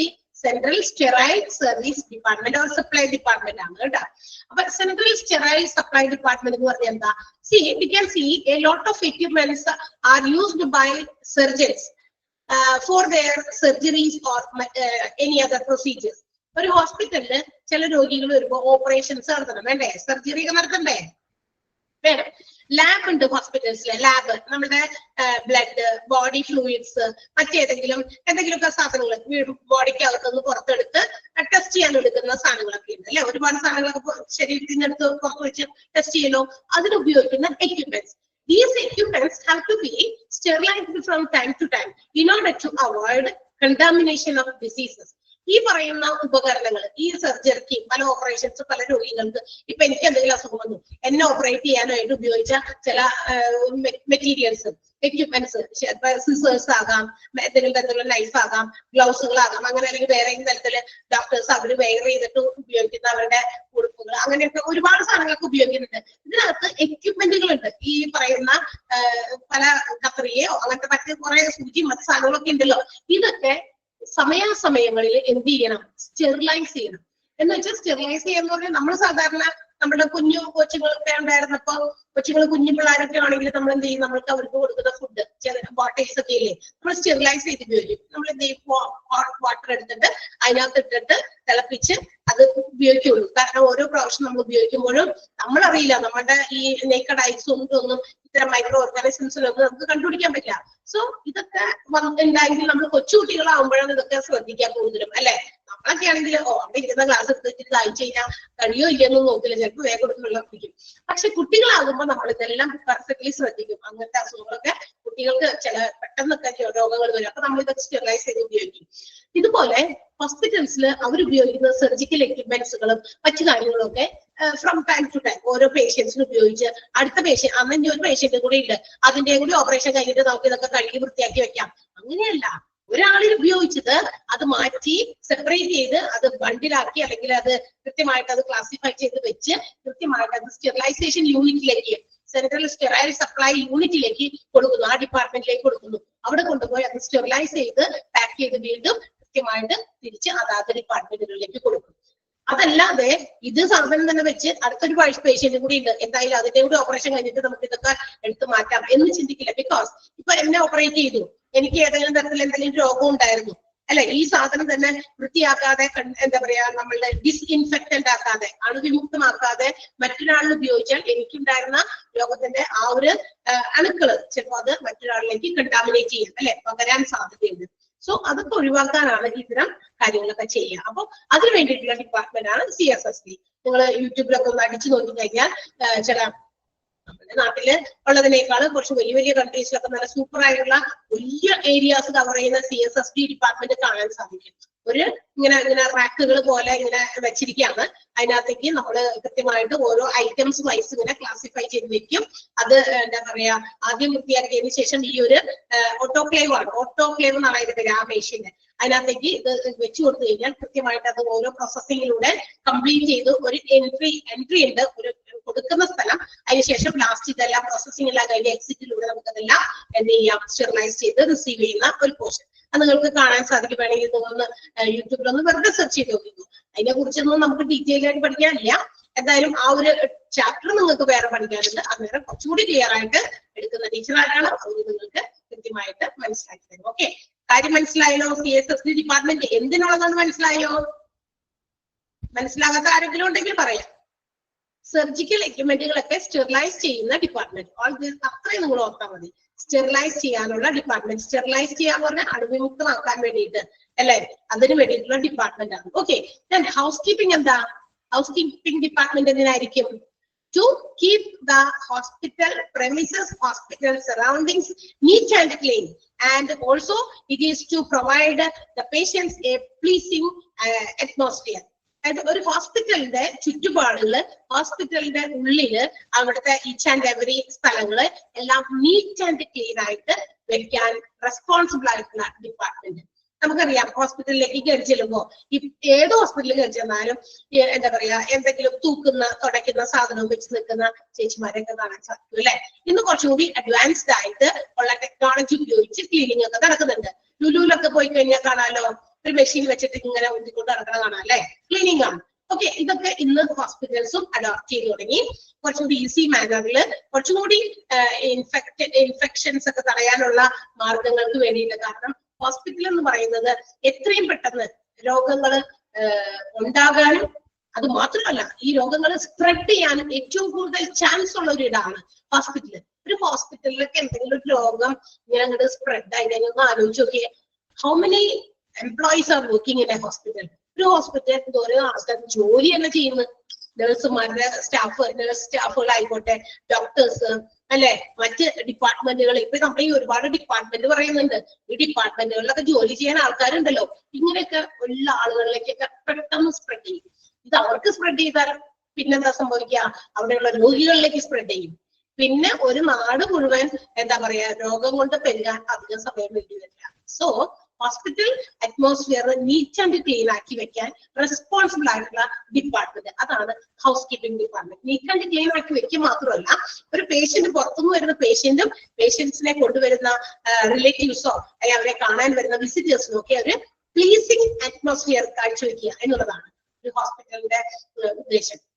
മനസ്സിലായി? കയറി വരുന്ന എന്ത് സ്മെല്ലാ, ഹോസ്പിറ്റലിന് അകത്തോട്ട് കയറാൻ പറ്റുന്നില്ല, മരുന്നുകളുടെ മറ്റ് സാധനങ്ങളുടെ ഒക്കെ ഭയങ്കര സ്മെല്ല്. അപ്പൊ ആ ഒരു ഹോസ്പിറ്റലിലേക്ക് നമുക്ക് പേഷ്യൻസിനെ കൊണ്ടുപോകാൻ നമുക്ക് നമ്മളുടെ ആർക്കെങ്കിലും വയ്യാണ്ട് വന്നാൽ നമുക്ക് അങ്ങോട്ട് കൊണ്ടുപോകാൻ തന്നെ ഒരു ഇത് തോന്നില്ല. പക്ഷെ ഇന്ന് കുറച്ചും കൂടി അഡ്വാൻസ്ഡ് ആയിട്ട് ഒരു എന്താ പറയാ നല്ലൊരു അറ്റ്മോസ്ഫിയർ ക്രിയേറ്റ് ചെയ്യുന്ന രീതിയിലേക്ക് ഹോസ്പിറ്റൽസ് ഒക്കെ ഡെവലപ്ഡ് ആയി കഴിഞ്ഞു. അങ്ങനത്തെ സ്മെല്ലോ മറ്റു കാര്യങ്ങളൊന്നും പ്രൊഡ്യൂസ് ചെയ്യപ്പെടാത്ത രീതിയിൽ ഹോസ്പിറ്റലൊക്കെ വളരെ നീറ്റ് ആൻഡ് ക്ലീൻ ആയിട്ട് ഹൗസ് കീപ്പിംഗ് ഡിപ്പാർട്ട്മെന്റ് മെയിൻറ്റെയിൻ ചെയ്യുന്നത്. So housekeeping department is to has the responsibility to maintain, to keep safe, clean and also neat at every time. എല്ലാ സമയത്തും ഹോസ്പിറ്റലും ഹോസ്പിറ്റൽ പ്രെമിസസ് ഹോസ്പിറ്റൽ സറൗണ്ടിങ്സ് ചുറ്റുപാടും ഒക്കെ വൃത്തിയോടെ സൂക്ഷിക്കാൻ responsible ആയിട്ടുള്ള ഡിപ്പാർട്ട്മെന്റ് ആണ് ഹൗസ് കീപ്പിംഗ്. ഓക്കെ, ഇതൊക്കെ നമുക്ക് ചാപ്റ്റർ പഠിക്കാനുണ്ട് കേട്ടോ. ഓരോ ചാപ്റ്ററും എക്സ്പ്ലെയിൻ ചെയ്ത് പഠിക്കാണ്ട് ജസ്റ്റ് നിങ്ങളെ ഒന്ന് അറിയിക്കാൻ വേണ്ടി ഞാൻ ഇതൊക്കെ ഒന്ന് പറയുന്നു എന്ന് പറഞ്ഞു. Then the next one is kitchen. ഇനി മറ്റൊരു സപ്പോർട്ടീവ് ഡിപ്പാർട്ട്മെന്റ് ആണ് വന്നു പോകുന്ന രോഗികൾക്ക്. രോഗികൾക്ക് മാത്രമല്ല ബൈസ്റ്റാൻഡേഴ്സ് ആയിട്ട് വരുന്ന ആളുകൾക്ക് അല്ലെ, നമ്മൾ എല്ലായ്പ്പോഴും ചിലപ്പോ വീടുകളിൽ നിന്ന് ഫുഡൊക്കെ കൊണ്ടുവന്നെത്തിക്കാൻ പറ്റില്ല. ഇന്ന് കുറച്ചും കൂടി മാറി. ഇന്ന് പുതിയ വലിയ മൾട്ടി സ്റ്റോറീഡ് ആയിട്ടുള്ള വലിയ ഹോസ്പിറ്റൽസിലൊക്കെ ഫുഡ് നമ്മൾ പുറത്തുനിന്നൊന്നും അലൗഡ് അല്ല. പ്ലാസ്റ്റിക് കിറ്റുകളിലൊക്കെ ഓരോ സാധനങ്ങളൊക്കെ കൊണ്ടുവരാനായിട്ട് അവർ അനുവദിക്കുന്നില്ല.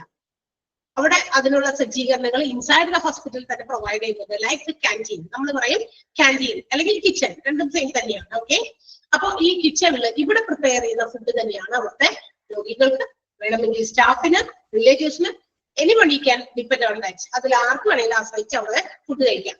ആൻഡ് ഓൾസോ ഹോസ്പിറ്റൽസിൽ കൊടുക്കുന്ന രോഗികൾക്കാണെങ്കിൽ അക്കോർഡിംഗ് ടു ദ ഡയറ്റീഷ്യൻ ഉണ്ട് ഹോസ്പിറ്റൽസിലെങ്കിൽ ആ ഡയറ്റീഷ്യൻ പറയുന്ന നിർദ്ദേശിക്കുന്ന രീതിയിലുള്ള ഫുഡുകളൊക്കെ എന്താ പറയാ നമുക്ക് പേഷ്യൻസിന് കൃത്യമായിട്ട് എത്തിച്ചു കൊടുക്കാൻ പറ്റും. സോ അതിന് അപ്പൊ കിച്ചണൊക്കെ മെയിൻറ്റെയിൻ ചെയ്യാനുള്ള ഒരു ഡിപ്പാർട്ട്മെന്റ് എന്ന് വെച്ചാൽ കിച്ചണിൽ പണിയെടുക്കാനല്ല, കിച്ചൺ കൃത്യമായി മെയിൻറ്റെയിൻ ചെയ്യണം. എങ്ങനെ കിച്ചൺ എങ്ങനെ മെയിൻറ്റെയിൻ ചെയ്യണം എന്ന് പറയുന്നത്, ആ കിച്ചൺ വൃത്തിയുണ്ടോന്ന് നോക്കണം. നമ്മൾ മനുഷ്യന്മാർക്ക് ഭക്ഷണം വായി വെച്ച് കഴിക്കാനുള്ളതല്ലേ.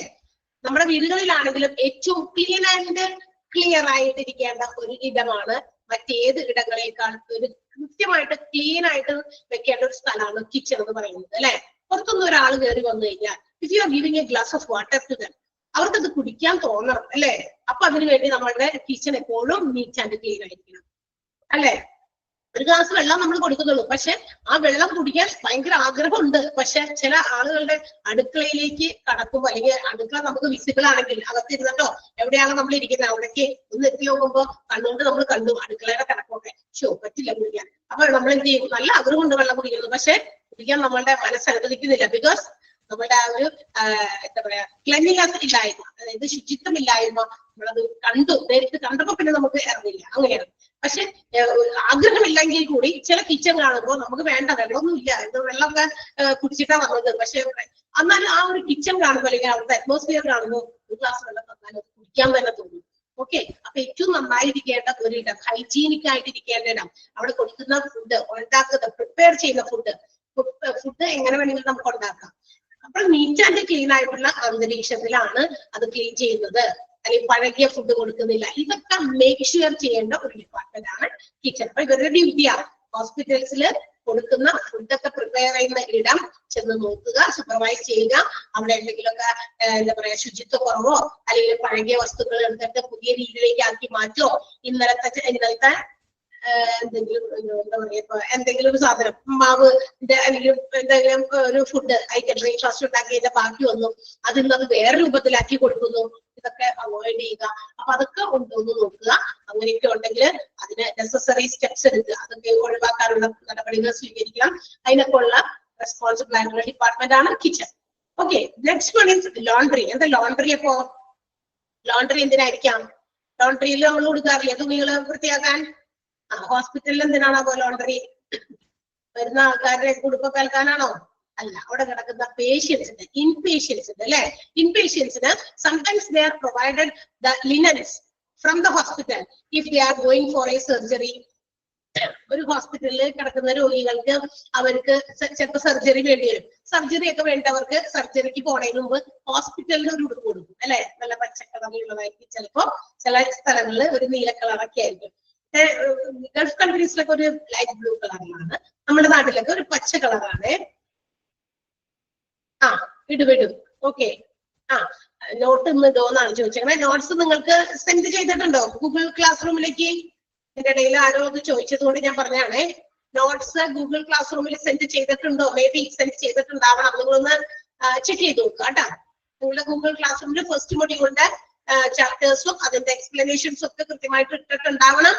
ഇല്ലെങ്കിൽ എന്റെ ക്ലാസ് കഴിയുമ്പോ തന്നെ ഞാൻ അവിടെ പോയിട്ട് ഇടിച്ചോളാം. ഓക്കെ, മനസ്സിലായ? Okay, yes. അപ്പോ എന്താ പറയാ, ലോണ്ടറി അവിടെ ഹോസ്പിറ്റൽസിൽ ഉപയോഗിക്കുന്ന പേഷ്യൻസിന് വേണ്ടി കൊടുക്കുമ്പോ ആ ഒരു പച്ചുടുപ്പക്കില്ലേ, അതൊക്കെ കൃത്യമായിട്ട് ക്ലീൻ ചെയ്യണ്ടേ? ഒരാൾക്ക് ഉപയോഗിച്ചു, ആളെ സർജറിക്ക് കൊണ്ടുപോയപ്പോ അയാൾക്ക് ഉപയോഗിച്ചിട്ട് പിന്നെ ഉണക്കി മടക്കി വെക്കുകയല്ല, അത് കൃത്യമായിട്ട് ക്ലീൻ ചെയ്ത് കഴുകി അതിന് സ്റ്റിഫ് ആൻഡ് ഷൈൻ ഒക്കെ മുക്കി വടി പോലെ തേച്ച് മിനുക്കി കൃത്യമായിട്ട് അത് വീണ്ടും കൊണ്ടുവന്ന് വെക്കും. അപ്പൊ അങ്ങനെ ഓരോ പേഷ്യൻസിന് അപ്പൊ ഓരോ സെറ്റ് ഓഫ് അതിനെ കുറിച്ച് നമുക്ക് പഠിക്കാൻ പറ്റുമോ? ലോണ്ടറി ആൻഡ് ലിനൻ സർവീസസ്, അവരുടെ ആ ഉടുപ്പ് അതിന് പറയുന്നതാണ് ലിനൻ. അതാ, അപ്പൊ അവര് ഉപയോഗിക്കുന്ന ഉടുപ്പുകള്, ഡോക്ടേഴ്സ് ധരിക്കുന്ന സർജറിയിലൊക്കെ ഉപയോഗിക്കുമ്പോ അവരിടുന്ന കോട്ട്സോ അല്ലെങ്കിൽ അവരുപയോഗിക്കുന്ന മറ്റേ എപ്രിൻ പോലത്തെ സാധനങ്ങളോ അങ്ങനത്തെ ഒരുപാട് സാധനങ്ങൾ വാഷ് ചെയ്യാനുണ്ടായിരിക്കും. ഇതെല്ലാം വാഷ് ചെയ്യേണ്ട റെസ്പോൺസിബിലിറ്റി ഉള്ള ഒരു ഡിപ്പാർട്ട്മെന്റ് ആണ് ലോണ്ടറി ഡിപ്പാർട്ട്മെന്റ്. ഹോസ്പിറ്റൽസിലെ ഡോക്ടേഴ്സിന്റെയും അവരുടെ കോഡ്സ് അല്ലെങ്കിൽ മറ്റു ലിനൻസ് എന്ത് തന്നെയായി all the things should be kept washed cleaned and also it should be shined. ഇതൊക്കെ കൃത്യമായിട്ട് അയൺ ചെയ്ത് ഷൈൻ ചെയ്യിപ്പിച്ച് ഒക്കെയാണ് എന്ത് ചെയ്യണത് ഹോസ്പിറ്റലിൽ അത് സൂക്ഷിക്കുക. വേണ്ടപ്പോ അതാത് ഡിപ്പാർട്ട്മെന്റുകളിലേക്ക് ഹാൻഡ് ഓവർ ചെയ്യും. ഓക്കെ, അതിന് റെസ്പോൺസിബിൾ ആയിട്ടുള്ള ഡിപ്പാർട്ട്മെന്റ് ആണ് laundry. Next one is security. Security അറിയാലോ, സെക്യൂരിറ്റി ഇന്ന് മിക്ക എന്താ പറയാ ബിസിനസ് സ്ഥാപനങ്ങളുടെ പുറകില് മുൻപിലൊക്കെ നിൽക്കുന്നത് കാണാം സെക്യൂരിറ്റി. ആ സെക്യൂരിറ്റി തന്നെയാണ് ഇവിടെ. Hospitals also have securities. Even floor securities ഉണ്ടായിരിക്കും. എല്ലാ ഹോസ്പിറ്റലിലും ഓരോ സെക്യൂരിറ്റീസ് ഉണ്ടായിരിക്കും. ഷിഫ്റ്റ് ആയിട്ടൊക്കെ ജോലി ചെയ്യുന്നുണ്ട്. ചിലപ്പോ ഫ്ലോറിൽ തന്നെ ഓരോ ഫ്ലോറുകളിലും സെക്യൂരിറ്റീസിനെ അറേഞ്ച് ചെയ്തിട്ടുണ്ട്. ഹോസ്പിറ്റൽസിൽ കൂടുതൽ കാരണം എന്താണെന്നറിയോ? ഹോസ്പിറ്റൽസിലേക്ക് എൻറ്റർ ചെയ്യുന്ന വെഹിക്കിൾസ് ആയിക്കോട്ടെ, മനുഷ്യന്മാരായിക്കോട്ടെ, അവരെയൊക്കെ കൃത്യമായിട്ട് അവരവരുടെ സ്ഥലത്ത് വണ്ടികൾ പാർക്ക് ചെയ്യാനും ഹോസ്പിറ്റൽസിലേക്ക് വരുന്ന പേഷ്യൻസിന് ഏതെങ്കിലും പ്രത്യേക ഡിപ്പാർട്ട്മെന്റിലേക്ക് പോകാനുള്ള വഴി കൃത്യമായിട്ടൊക്കെ അവരെ കാണിച്ചു കൊടുക്കാനും ഒക്കെ ഹെൽപ്പ് ചെയ്യുക. എന്ന് വെച്ചാൽ ഹോസ്പിറ്റൽസിൽ എല്ലാവരെയും സെക്യൂർഡ് ആക്കാൻ, വരുന്ന പേഷ്യൻസും പേഷ്യൻസിനെ കാണുന്ന റിലേറ്റീവ്സോ ബൈസ്റ്റാൻഡേഴ്സോ ഒക്കെ വരികയാണെങ്കിൽ അവർക്ക് കൃത്യമായിട്ട് സെക്യൂർഡ് ആൻഡ് സേഫ് ആക്കാൻ വേണ്ടിയിട്ടുള്ള ഒരു സ്റ്റാഫാണ് നമ്മുടെ സെക്യൂരിറ്റി എന്ന് പറയുന്നത്. പേഷ്യൻസിന് യാതൊരു തരത്തിലുള്ള എന്താ പറയാ ഹോസ്പിറ്റൽസിലേക്ക് പ്രവേശിച്ചാൽ അവർക്ക് തടസ്സങ്ങളൊന്നുമില്ലാതെ എവിടെ പോകണം, ഏത് സ്ഥലത്തേക്ക് പോകണ്ടേ എന്നുള്ളതൊക്കെ കൃത്യമായിട്ട് അവരെ അറിയിച്ച് അവരെ അങ്ങോട്ടൊക്കെ അവരുടെ ഡിറക്ഷൻ കാണിച്ചു കൊടുക്കാനൊക്കെ വേണ്ടിയിട്ടുള്ള ആളാണ് സെക്യൂരിറ്റി. അത് എല്ലാവർക്കും അങ്ങനെ തന്നെയാണ്. ഓക്കെ, അപ്പൊ അതാണ് security. And the last one is maintenance department. Last one അല്ല, അത് കഴിഞ്ഞിട്ട് അപ്പൊ maintenance department. Also the hospital has different machines, equipments. ഹോസ്പിറ്റൽസിൽ പലതരത്തിലുള്ള മെഷീൻസും എക്യുപ്മെന്റുകളും AC പ്രവർത്തിക്കുന്നുണ്ട് അല്ലെ. പല മെഷീൻസും പല ഡിപ്പാർട്ട്മെന്റുകളിലും ഉപയോഗിക്കാനുള്ള മെഷീൻസ്. ഇപ്പൊ കാർഡിയോളജി, ഹാർട്ടുമായിട്ട് ബന്ധപ്പെട്ടിട്ടുള്ള ഡിപ്പാർട്ട്മെന്റ് ആണ് കാർഡിയോളജി. അവിടെ ഒരുപാട് മെഷീൻസ് ഉപയോഗിക്കുന്നുണ്ട്. ഏതെങ്കിലും മെഷീന്റെ പേര് പറയാമോ? കാർഡിയോളജി ഡിപ്പാർട്ട്മെന്റില് എന്തെങ്കിലും കാര്യത്തിന് വേണ്ടി പോയിരിക്കുന്ന ആരെങ്കിലും ഉണ്ടെങ്കിൽ ഒരു മെഷീന്റെ പേര് അറിയോ? കാർഡിയോളജിയിൽ ഉപയോഗിക്കുന്ന എന്തെങ്കിലും ഒരു മെഷീൻ അറിയും? ഒരു എന്താ പറയാ, മലയാളത്തിൽ മെഷീൻ തന്നെയല്ലേ പറയുന്നത്? ഒരു യന്ത്രത്തിന്റെ പേര് പറയാമോ ആർക്കെങ്കിലും? ഒന്ന് ടൈപ്പ് ചെയ്യാമോ? നോക്കട്ടെ. നിങ്ങൾ ഉറങ്ങാണല്ലോ? അല്ല, ഉറങ്ങാനല്ലോ. ഉറങ്ങാണോ? അല്ല, സൗണ്ട് കേട്ടിട്ട് എന്തെങ്കിലും തോന്നണ്ടോ? എന്റെ ഉറക്കം വരുന്ന സൗണ്ട് ആണോ എന്റെ? അതൊന്നല്ല, എന്തായാലും ഉറക്കം വരുത്തുന്ന സൗണ്ട് അല്ല. Okay, yes, ECG. Very good. അത് തന്നെ, ECG എടുക്കുന്ന മെഷീൻസ് ഉണ്ട്. അതുപോലെ തന്നെ എന്താ പറയാ TMT മെഷീൻ ഉണ്ട് അല്ലെ, ഇങ്ങനെ നടക്കണതേ, നടക്കുന്നത്. അതൊക്കെ ഈ ഹാർട്ടിന്റെ ആ ഒരു ഇതൊക്കെ മനസ്സിലാക്കാൻ വേണ്ടിയിട്ടാണ് മെഷീൻസ്. അങ്ങനെ ഒരുപാട് മെഷീൻസ് ഹോസ്പിറ്റലിലുണ്ട്. ഇതിപ്പോ ഞാൻ കാർഡിയോളജിയുടെ മാത്രം മെഷീന്റെ പേരേ ചോദിച്ചുള്ളൂ. അതുപോലെ ഒരുപാട് ഡിപ്പാർട്ട്മെന്റുകളിൽ ഡിഫറെന്റ് ടൈപ്സ് ഓഫ് മെഷീൻസ് ഉപയോഗിക്കുന്നുണ്ട്. ഹോസ്പിറ്റൽസിലെ കാര്യങ്ങളൊക്കെ കംഫർട്ടബിൾ ആക്കാനായിട്ടുള്ള AC ഉണ്ട്, ഫാന്, ഇലക്ട്രിക് ഇൻസ്ട്രുമെന്റ്സ് ഉണ്ട്, പിന്നെ പ്ലംബിംഗ്, അതായത് പൈപ്പ് മറ്റു കാര്യങ്ങളൊക്കെ ഉണ്ട്. ഇതൊക്കെ കൃത്യമായിട്ട് ഫംഗ്ഷൻ ചെയ്താലാണ് ഹോസ്പിറ്റലിൽ വലിയ സ്മൂത്ത് ആയിട്ട് അങ്ങോട്ട് ഫംഗ്ഷൻ ചെയ്ത് പോകുള്ളൂ. If any one of the machine becomes break down, ഇപ്പൊ ഇതിൽ ഏതെങ്കിലുമൊക്കെ മെഷീൻസ് ബ്രേക്ക് ഡൗൺ ആയാൽ എന്ത് പറ്റും? ബ്രേക്ക് ഡൗൺ ആയിപ്പോയാൽ എന്ത് പറ്റും? എല്ലാം താറുമാറാകും, തകരാറിലാകും അല്ലെ, താളം തെറ്റും ഇല്ലേ? അവിടുത്തെ ഓപ്പറേഷൻസ് ഒക്കെ താളം തെറ്റും എന്ന് വെച്ചാൽ അവിടുത്തെ ഫംഗ്ഷൻ കൃത്യമായി നടക്കില്ല. നമ്മൾ രാവിലെ തന്നെ എഴുന്നേറ്റ് നമ്മുടെ കിച്ചണിലേക്ക് പ്രവേശിക്കുമ്പോ ഒരു ഗ്ലാസ് കാപ്പി അല്ലെങ്കിൽ ചായ എടുത്ത് കുടിക്കാൻ വേണ്ടി പൈപ്പ് അങ്ങോട്ട് തുറന്നു, വെള്ളം വന്നി തീർന്നില്ലേ? പൈപ്പ് തുറന്നു, വെള്ളം വന്നില്ല, ഇത് പറ്റിയെന്ന് ആവശ്യമോ കഷ്ടം. അപ്പൊ തന്നെ ആകെ നമ്മള് പാനിക്കായി. ഇന്നത്തെ ദിവസം ഒരു ദിവസം നമ്മൾ ആരംഭിക്കുന്നത് പൈപ്പ് തുറന്നിട്ടാ. അല്ലാന്ന് നിങ്ങൾ പറയും, ഒരു ദിവസം നമ്മൾ സ്റ്റാർട്ട് ചെയ്യുന്നത് പൈപ്പ് തുറന്നിട്ടാവും. ഒന്നല്ലെങ്കിൽ മുഖം കഴുകാനായിരിക്കാം, ചിലപ്പോൾ ഒരു ഗ്ലാസ് കാപ്പി ഉണ്ടാക്കാനായിരിക്കാം, ഒരു ഗ്ലാസ് കഴുകിയെടുക്കാൻ വെച്ച് വെള്ളം കുടിക്കാനായിരിക്കാം, പട്ടുപറയുന്നേക്ക്. അപ്പൊ ഇതിനകത്തുനിന്ന് വെള്ളം വന്നില്ലെങ്കിൽ അന്നത്തെ ദിവസത്തിന്റെ കാര്യങ്ങളൊക്കെ താളം തെറ്റും, ആകെ ക്രമം തെറ്റും. സമയത്തിന് നമ്മൾ പോകാൻ പറ്റില്ല എന്നുള്ള ടെൻഷനായി. ഭാര്യയ്ക്ക് പോകണം, ഭർത്താവിന് പോകണം, കൊച്ചുങ്ങൾ സ്കൂളിൽ വിടണം, എല്ലാം കൂടി നമ്മള് പാനിക് ആകും. ഓക്കെ, അപ്പൊ അങ്ങനെയൊക്കെ വന്നു. അത്രയും ഇത്രയും മാത്രം അംഗങ്ങളുള്ള ഒരു വീട്ടില് ഇത്തരം ഒരു മെഷീൻ ബ്രേക്ക് ഡൗൺ ആയപ്പോ ഇത്രയും പാനിക്കായി, നമ്മൾ ഇത്രയും ഡിസ്റ്റർബ്ഡ് ആയെങ്കിൽ വാട്ട് അബൌട്ട് എ ഹോസ്പിറ്റൽ? ഒരു ഹോസ്പിറ്റലിൽ ഏതെങ്കിലും ഇതുപോലെയുള്ള മെഷീൻസ് പ്രവർത്തിക്കാതിരുന്നാൽ, പ്രവർത്തനരഹിതമായാൽ വാട്ട് വിൽ ഹാപ്പൻ? ഒരുപാട് സമയം പോകും, പേഷ്യൻസ് അവിടെ എല്ലാവരും വെയിറ്റിംഗിലാണ്, ബുദ്ധിമുട്ടാകും. അപ്പൊ ഇങ്ങനെയുള്ള സാഹചര്യങ്ങൾ ഇല്ലാതിരിക്കാൻ all the equipments and machineries should be maintained അല്ലെ? കൃത്യമായിട്ട് അത് മെയിൻറ്റെയിൻ ചെയ്ത് കീപ്പ് ചെയ്യണം. അപ്പൊ എന്തെങ്കിലും പെട്ടെന്ന് ബ്രേക്ക് ഡൗൺ വന്നു കഴിഞ്ഞാൽ പെട്ടെന്ന് ആരെ കോൺടാക്ട് ചെയ്യും? എത്രയും പെട്ടെന്ന് വിത്തിൻ മിനിറ്റ്സ് അവിടെ എത്തിച്ചേരാനും അത് എന്താ പറയാ നന്നാക്കാനും അല്ലെ, അത് ഓപ്പറേറ്റിംഗ് രീതിയിലേക്ക് കൊണ്ടുവരാനും പറ്റുന്ന ആളുടെ നമ്പർ, കോൺടാക്ട് നമ്പർ അവരെ എത്രയും പെട്ടെന്ന് വിളിക്കാനുള്ള ഒരു ഡിപ്പാർട്ട്മെന്റ് ആണ് മെയിൻ്റെനൻസ് ഡിപ്പാർട്ട്മെന്റ്. അങ്ങനെ ആരെങ്കിലും ഉണ്ടെങ്കിൽ പെട്ടെന്ന് അവരെ കോൺടാക്ട് ചെയ്യണം. 2 ദിവസം കഴിഞ്ഞ് വരാം, ഇപ്പൊ അവിടെ നിൽക്കട്ടെ എന്ന് പറയുന്ന ആൾക്കാരുടെ നമ്പർ എല്ലാം സൂക്ഷിച്ചു വെക്കണ്ടേ? വിളിച്ചാൽ ആ വിളിപ്പുറത്ത് വിത്തിൻ മിനിറ്റ്സ്, ഒരു 5 മിനിറ്റിനുള്ളിൽ എത്താൻ പറ്റുന്ന ആൾക്കാരെ. കാരണം we have no time to waste. അവിടെ ഹോസ്പിറ്റലിൽ അധികം സമയം വേസ്റ്റ് ചെയ്യാനില്ല. അപ്പൊ അതുകൊണ്ട് അങ്ങനെയുള്ള ഡിപ്പാർട്ട്മെന്റ് ആണ് മെയിൻ്റെനൻസ് ഡിപ്പാർട്ട്മെന്റ്. അപ്പൊ അങ്ങനെ മെഷീൻസിനെ എല്ലാം ഓപ്പറബിൾ കണ്ടീഷൻസിൽ ആക്കി വെക്കാൻ റെസ്പോൺസിബിൾ ആയിട്ടുള്ള ഡിപ്പാർട്ട്മെന്റ്. ആൻഡ് ഒരു എണ്ണം കൂടി ഉണ്ട് ജനറലില്, അതുകൂടി പറഞ്ഞിട്ട് ഞാൻ നിർത്താം. ബിക്കോസ് അത്രയും ചിലവ് വെയിറ്റിംഗ് ആയിരിക്കും. മോർച്ചറിയാണ്, എല്ലാവർക്കും അറിയാവുന്ന ഒരു ഡിപ്പാർട്ട്മെന്റ് ആണ് മോർച്ചറി. അതും ഒരു സപ്പോർട്ടീവ് ഡിപ്പാർട്ട്മെന്റ് ആണ് ഹോസ്പിറ്റൽസിലെ മെഡിക്കൽ ഡിപ്പാർട്ട്മെന്റിന്. In case if the patients those who are brought in to the hospital is dead, ഏതെങ്കിലും പേഷ്യൻസിനെ കൊണ്ടുവരുന്നു, അവിടെ കിടത്തി ചികിത്സിക്കുന്നതായിക്കോട്ടെ, പെട്ടെന്ന് കൊണ്ടുവന്നതായിക്കോട്ടെ, മരിച്ചു പോയെങ്കിൽ ചിലപ്പോ എന്തെങ്കിലും ചില പർപ്പസിന് വേണ്ടി the bodies have to be kept temporarily, കുറച്ച് നേരത്തേക്ക് അല്ലെങ്കിൽ കുറച്ച് ദിവസത്തേക്ക് എന്ത് ചെയ്യേണ്ടി വരും? ചിലപ്പോ നമുക്ക് താൽക്കാലികമായി സൂക്ഷിക്കേണ്ടി വരും ഡെഡ് ബോഡീസിനെ. എന്തൊക്കെ കാര്യത്തിലായിരിക്കും? ഐഡന്റിഫൈ ചെയ്യാൻ. ചിലപ്പോ വന്നിരിക്കുന്ന പേഷ്യൻസ് മരിച്ചുപോയി, വല്ല റോഡ് ആക്സിഡന്റിലും പെട്ട ഒരാളെ റോഡിൽ കണ്ട ആൾക്കാരെ എല്ലാം കൂടി കൊണ്ടുവന്നു. ഇയാൾ ആരാണ്, എന്താണ്, എവിടെയുള്ള ആളാണെന്നൊന്നും അറിയാൻ പാടില്ല. അപ്പൊ അവരെ അന്വേഷിച്ച് ആരെങ്കിലും വരുന്നത് വരെ, ആ ബോഡി അന്വേഷിച്ച് ഐഡന്റിഫൈ ചെയ്ത് വരുന്നത് വരെ നമുക്ക് കുറച്ച് താൽക്കാലികമായി സൂക്ഷിക്കേണ്ടി വരും അല്ലെ? അല്ലെങ്കിൽ ചിലപ്പോ ചില എന്താ പറയാ നിയമപരമായിട്ടുള്ള കാര്യങ്ങൾ, പോലീസ് ഇൻവെസ്റ്റിഗേഷൻ ഒക്കെ വേണ്ടി ചില സംശയാസ്പദമായിട്ടുള്ള കാര്യങ്ങളിൽ മരിച്ചു പോയപ്പെട്ട ആളാണെങ്കിൽ ആ പോലീസ് ഇൻവെസ്റ്റിഗേഷൻസിന്റെ ഭാഗമായിട്ടും കുറച്ച് ദിവസത്തേക്കൊക്കെ ചിലപ്പോൾ ടെമ്പററി ആയിട്ട് സൂക്ഷിക്കേണ്ടി വരും. അപ്പൊ ഇതിനൊക്കെ വേണ്ടിയിട്ട് ടെമ്പററി ആയിട്ട് നമ്മൾ സൂക്ഷിക്കുന്ന ഡിപ്പാർട്ട്മെന്റ് ആണ്. ഡെഡ് ബോഡീസിനെ ടെമ്പററി സൂക്ഷിക്കാൻ വേണ്ടിയിട്ടുള്ള ഡിപ്പാർട്ട്മെന്റ് ആണ് മോർച്ചറി. അപ്പൊ ഇതെല്ലാം നമ്മുടെ ഹോസ്പിറ്റലിന്റെ സപ്പോർട്ടീവില് ജനറൽ വിഭാഗങ്ങളാണ്, ഡിപ്പാർട്ട്മെന്റുകളാണ്. ഇതൊക്കെയാ CSSD, central sterile supply department, house keeping, kitchen, laundry, security, maintenance and mortuary. ഈ ഓരോ പേര് കേൾക്കുമ്പോഴും അത് എന്തിനുള്ളതാണെന്ന് ക്വിക്കായിട്ട് നിങ്ങൾക്ക് മനസ്സിലാക്കാൻ പറ്റുമോ? ഇത്രയും കാര്യമായിട്ട് ഞാൻ പറഞ്ഞു തന്നതല്ലേ. ഓരോ പേര് കേൾക്കുമ്പോ CSSD കേൾക്കുമ്പോ അപ്പൊ തന്നെ എന്താണെന്ന് ക്വിക്കായിട്ട് പെട്ടെന്ന് ഐഡന്റിഫൈ ചെയ്യാൻ പറ്റുന്നുണ്ടോ? പറ്റുന്നുണ്ടല്ലോ. മോക്ക് ടെസ്റ്റിൽ ഞാൻ ചോദിക്കും, ഞാൻ പറഞ്ഞതേ ഉള്ളൂ, നിങ്ങൾ കേട്ടതേ ഉള്ളൂ.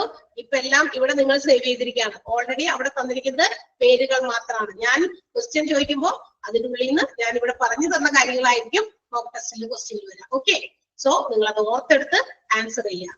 So let's see next day. അടുത്ത ദിവസം കാണാം. അടുത്ത ടീച്ചർ ഇപ്പൊ തന്നെ വരും, പോകരുത് എങ്ങും. ഞാൻ ഇങ്ങോട്ട് ഇറങ്ങേണ്ട താമസമുള്ളൂ. ടീച്ചറോട് ഓൾറെഡി വെയിറ്റിംഗ് ആയിരിക്കും ഡോക്ടർ. അപ്പൊ നമുക്ക് അപ്പം കാണാം. ഓക്കെ, ടീച്ചറിനോടും സഹകരിക്കാം. നിങ്ങൾ പഠിച്ചതൊക്കെ ഒന്ന് റീകളക്ട് ചെയ്ത് ക്വസ്റ്റ്യൻസിന് ആൻസർ ചെയ്യാം. Okay, so see you, bye, thank U.